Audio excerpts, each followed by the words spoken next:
Oso ondo. Jaurtiketa parabolikoaren higidura ekuazioa bada gelditzen zaigun azkenengo gauza.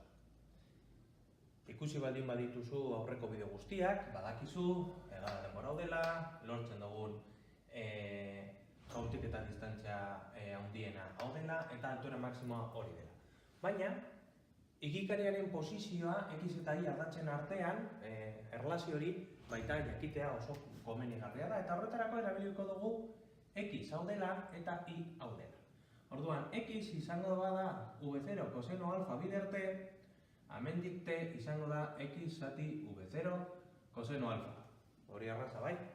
Eta Y baldin bada I0 gehiu BI T ken bat zati bi GT karratu, hemenen kontuan ukiko duguna lurretik bota egiten dugula eta hau dela V0 seno alfa bider T ken bat zati bi GT karratu. Orain egingo duguna T ordezkatuko dugu hemen. Orduan, I izango da V0 seno alfa bider T bider X zati V0 coseno alfa ken bat zati bi G T karratu. X karratu zati V0 karratu coseno karratu alfa.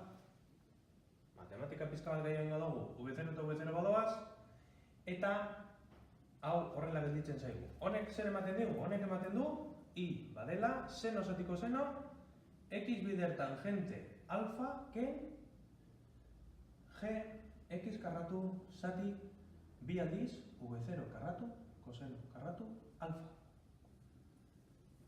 Eta honekin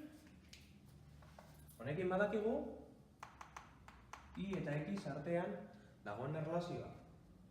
Denborarik gabe, bakarrik, zein dan, hemen ukiko duen posizioa, hemen duen posizioaren arabera edo alderantzez. Higiduraren ibilbide ekuazioa.